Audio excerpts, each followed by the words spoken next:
Hey there, I'm Rob and I'm 45 years old. Recently, I got caught up in some drama with my ex-wife and how she has been treating our daughter, and honestly, I had no clue about it. Let me rewind all the way back to how it all began about 20 years ago.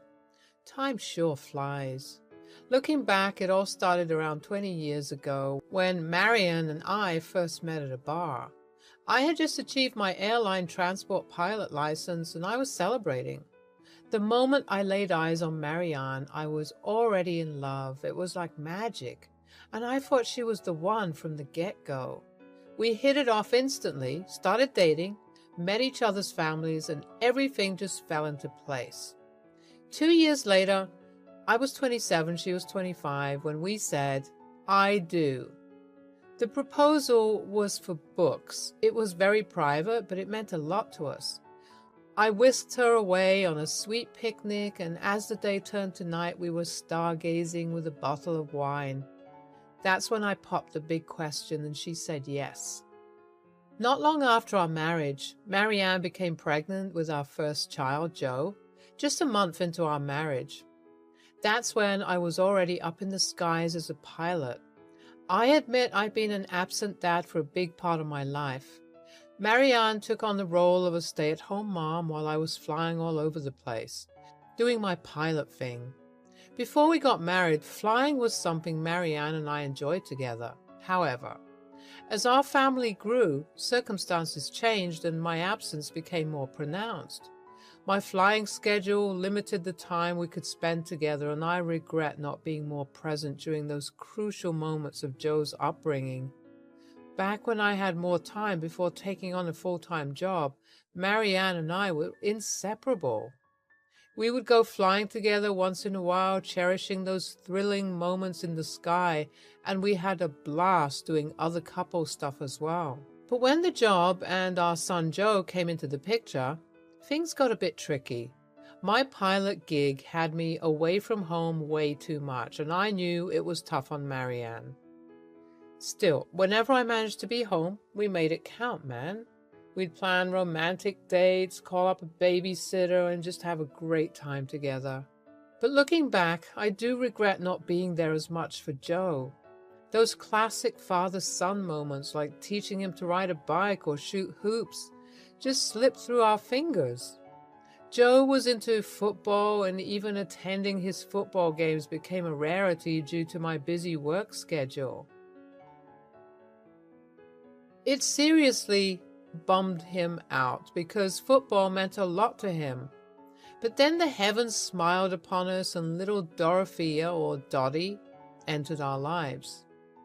However, during that time, I could see that Marianne wasn't doing so well emotionally, and I totally understood why. I mean, she was practically a one-woman show raising the kids while I was out flying all over the place. While she was just a tiny tot, I lucked out and managed to switch to part-time work, which gave me more time to spend with Marianne and the kids. Marianne and I patched things up, and it felt like we were reliving our wild 20s all over again. It was a frickin' happy time. During those part-time work years, I soaked up every moment with Dottie, and it was awesome. But I couldn't help but notice that Joe had grown distant from me. I chalked it up to the typical teenage hormones and didn't dwell on it too much. Then came the time when I needed to go back to full-time work, mainly because I was the sole earner in the family. With the kids getting older, I wanted to support them, especially Joe, who would be heading to college soon. I felt a strong urge to compensate for the times I couldn't be there for him, and one way I thought of doing that was by helping out with his college tuition. Little did I know that this time, when I left for work, things wouldn't be the same when I got back home. I had just gotten home from a long flight, taken a refreshing shower, and had dinner with the kids. Then Marianne and I headed upstairs after wishing the little ones good night, and that's when she dropped a bombshell on me. I want a divorce. Whoa! That came out of nowhere. Really, Rob, It's been 17 years. I do not even recognize you anymore. I don't know the book on your nightstand. It used to be our thing, right? We hardly talk. The person I knew seems to have vanished. Every time you come home, I welcome you with open arms, but all you do is talk about your flights. I listen and then I tell you about the kids. It's like we've lost the us in all of this. I feel like I'm just a bored housewife now. If it's all in my head, tell me now. Tell me if I'm wrong. No, you're not wrong. I've let things slip, and I'm sorry for not being the person I promised to be. It's not your fault, but I can't keep holding back anymore. I haven't found someone new, but I won't lie. I thought about it. I've been trying to keep things together for the sake of the kids, but I can't do it anymore. I understand. I'm sorry, Marianne. If you want the divorce to happen, I won't stand in your way. After the separation, Marianne and I agreed that joint custody would be best for the kids. And it made sense for them to live with her since she knew them better. I was like a stranger in their lives. Surprisingly, the divorce didn't hit me as hard as I thought. Don't get me wrong, I was devastated, but I guess being away all the time had already killed the love between us. I still had respect for Marianne, though. After all, she's the mother of my kids, and I miss those little munchkins like crazy. Marianne and I completely lost touch after the divorce. Our only communication was about child support. I relied on the kids to fill me in on how things are going with her and how they were managing at their grandparents' place. I felt bad for them, honestly. I even offered to help Marianne find a place to rent, but she turned it down. Eventually, during one of their visits, the kids dropped the bombshell that they had moved in with Marianne's new boyfriend, Matthew. I guess it was bound to happen sooner or later, but I just hoped the guy treated Marianne and the kids well. I wanted to talk to her about it, but she wouldn't respond when I brought it up. The weird thing was the kids became really quiet ever since they moved in with him. It was kind of off-putting, but I didn't think much of it until Joe left for college. I helped him out with college tuition, and he was grateful for that. With Joe gone, I had to pick up Dottie from Marianne's new place, or rather her new boyfriend Matthew's place. And let me tell you, that dude gave me a sketchy vibe. First time I saw where they lived, I was like, whoa. No judgment or anything, but it wasn't the best place, and I couldn't believe Marianne went for a guy like that. When I went to pick up Dottie, Marianne opened the door. Seeing her after so long was like a blast from the past. She looked different, all troubled and stuff. She was wearing a robe, looking pale and skinny, and, no offense, kind of old. Something seemed off. Hey, how's it going? I'm okay. Yeah, cool. So this is Matthew's place? Yep. I've been seeing him for a while now. Dorothea, can you hurry up and leave already? That is when I heard Matthew calling out for Dottie, and it felt like he was screaming at her. I did not like the dude for talking to my daughter like that. It just did not sit right with me, and with all of Marianne's short replies, something definitely seemed off. She had never been this quiet in her life. It was like she had lost her spark. She looked tired even more when she was with me. It made me wonder what was going on in her life and if everything was okay. I took Dottie with me and we had an awesome evening. We watched her favorite movie, The Princess Diaries, for like the 10th time while munching on Takis, but hey, I was not complaining. I was just so happy to be spending time with my daughter. For dinner, we ordered pizza and then we indulged in Ben & Jerry's cookie dough ice cream for dessert. During our little dinner chat, I tried to get to know more about this Matthew character. So, does Matthew treat your mother right? Yeah. Well, is he nice to you? Yeah. That's good, kiddo. You know, you can always tell me if you have any problems. Your daddy's always here to protect you no matter what. Okay, Dad. Then I asked her about school. How's school going? I don't want to lie to you, and I need to come clean about something. I don't go to school anymore. Mom told me to keep it a secret from you. She pulled me out of school and said I could continue next year. Dad, please don't tell Mom that I told you. You don't understand. It would just get me into bigger trouble. Are you in trouble, sweetheart? Is everything okay? Yeah, I mean, everything's fine, but please just don't tell Mom. Dottie, I really need to understand why your mom would keep this from me. Not going to school and taking a gap year is a big deal. I'm really worried about you and I want to make sure everything's okay. I know, Dad, but Mom said she's handling everything and she didn't want you to get involved. I was taken aback by the whole situation. I could not wrap my head around what was happening with Marianne. Even though I promised Dottie not to say anything, I needed to understand why she wasn't sending her to school. Dottie was on the verge of starting middle school, and missing out on those crucial years felt really concerning to me. I mean, I'm providing financial support, so what could be the reason holding Marianne back? Initially, I thought about asking Joe for some insights, but I didn't want to burden him with our family issues. He has his own life now, and I didn't want to disturb that. With a couple of flights lined up for the week, I decided to wait until I got back to talk to Marianne about it. I asked Dottie to go to bed early and dropped her off at Matthew's place the next day before heading to the airport. A few days later, I finally landed my flight for the week and had the weekend off. It had been ages since I had a weekend to myself, and I was stoked about it. When I got home, my phone started ringing, and guess who it was? Marianne. But when I picked up, it was Dottie on the line. Hey, Dad. Hey, baby girl, what's up? Is everything fine? Why are you calling from your mom's phone? Yeah, Dad, please send $3,000 for new school books. Wait a minute, didn't we talk about school yesterday? You told me Mom pulled you out of school. Marianne took over the phone. Dorothea needs money for some new books. It's $3,000. I knew Marianne wasn't sending Dottie to school. Feeling exhausted and frustrated, the fact that Marianne would hide something like this from me and then lie to my face made me snap. I couldn't hold back my anger any longer. What's the money really for, Marianne? I've been sending you child support all this time, and now I find out Dottie isn't even going to school?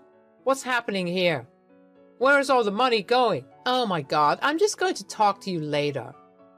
And then she just hung up the phone on me. I kept calling, but no one answered. It was way too late at night, and I was dead tired. I still had to pick up Dottie for the weekend, though, so I decided to tackle the conversation the next day. I couldn't help but feel mad and suspicious, though. What on earth was Marianne hiding from me? I only wanted what was best for my daughter's education, and it was bugging me big time. Wondering where all the money I had been sending her had gone. It was around 1 in the morning when the phone started ringing. I picked it up, and to my surprise, it was Dottie. She was crying, and I immediately got worried. What had happened to make her so upset? Dad, can you come pick me up, please? Are you okay? What is going on? Where's your mom? Where's Matthew? Mom doesn't know I'm talking to you. She's probably sleeping in her bedroom with Matthew right now. Just be here and call me when you're outside. Don't worry, I'm coming. I could sense the fear and distress in Dottie's voice, and my heart sank. I told her to stay put, and I dashed out to pick her up, my mind racing with all sorts of worries about what was happening. I drove like a maniac to their place, not wasting any time. I called Dottie, and she tiptoed out the door like a ninja. This meant that Marianne had no idea that I was here. I gave Dottie a big hug as soon as she got into my car, and we didn't talk at all during the drive back home. Once we got home, I got her settled on the couch and told her to make herself comfortable. I grabbed her a glass of water, trying to ease the nerves and worry that she must have been feeling. Sweetie, You've got to be honest with me if you want me to help you out here. Okay, Dad. When Mom and Matthew found out that I told you about them pulling me out of school, they went ballistic. Mom started chucking stuff at me. What? She threw things at you? Yeah, it was like a crazy storm in there. And Matthew was yelling at me, saying all these awful things, like I'm worthless and should just disappear. What? Your mom has completely lost it. Mom said we're having some money problems and things are going downhill fast at home. What do you mean, sweetheart? We've been scraping by, Dad. It's been rough. We're having cereal for dinner. How long has this been going on for? Joe never mentioned any of this to me. Since Joe left for college. I couldn't believe what my daughter was telling me at first. It was just so hard to wrap my head around the idea that Marianne, I knew, who had always been a good mom, could do something like this. Joe never complained about her, and yeah, she could be strict, but never abusive. But here's Dottie claiming that Marianne slapped her and threw stuff at her, while that dude, Matthew, was spewing nasty, hurtful words at her like she was some piece of trash. My blood was boiling with anger and worry for my little girl. After putting Dottie to bed, I poured myself a drink and sat down feeling terrible. It hit me hard, thinking it was all my fault.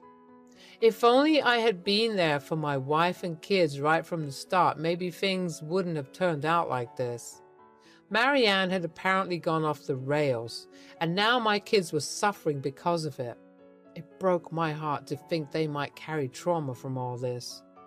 Hearing what Dottie went through that day made me wonder what else Joe had kept hidden from me. I had so many questions swirling in my head. Why was Marianne acting like this? What caused her to change into someone unrecognizable? Had my absence turned Marianne into a monster? The next day, I asked Dorothea to stay home and headed over to Marianne and Matthew's place. I was so furious that I feared I might actually punch that guy for what he said to my daughter. I knocked on their door, and Matthew answered. We were expecting you. Where did you take Dorothea? She's my daughter, and it's none of your business where she is. Where's Marianne? I stepped inside the house. Marianne was there, sitting on the couch, sobbing uncontrollably. I was so puzzled, I just needed the truth at this point. Oh my God, just start talking, Marianne. Why have you been behaving this way? You laid a hand on our daughter. Where has all the money been going? And you, Matthew? I've heard stuff about you too. How dare you? Marianne had known me for a long time, and she knew I didn't lose my temper easily, but when I did, it wasn't any good for anyone. Rob, I'm so sorry. I messed up big time. You see, Matthew's in serious debt and he owes a lot of money to someone. Initially, we used to take a chunk out of the child support checks you sent to pay off the debt collectors. But recently, they've been breathing down our necks, demanding the full amount, so we had no choice but to send it all to them. And I love Matthew. I was just trying to protect him. That's why I made Dottie take a gap year.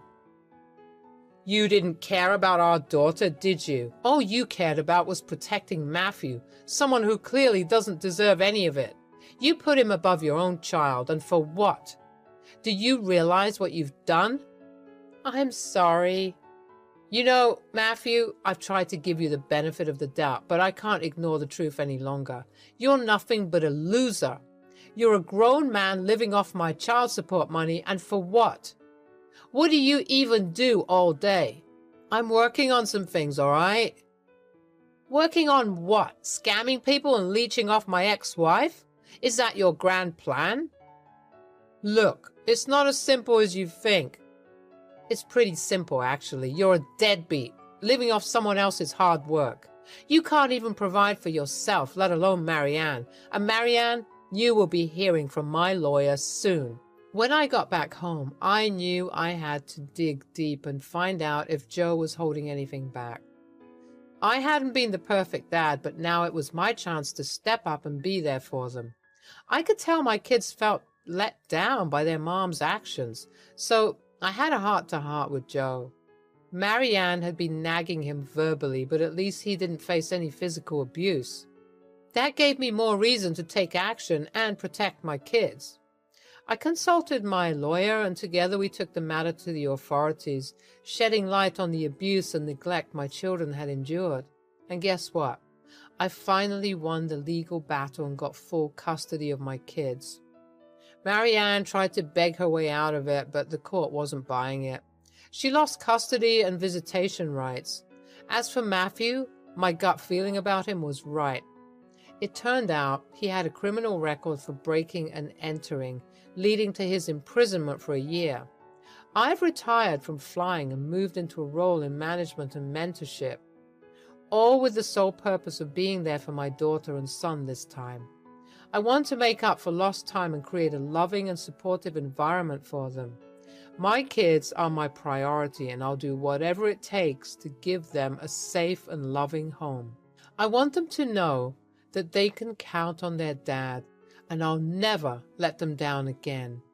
We got a long road to heal, but I'm going to be the best dad I can be.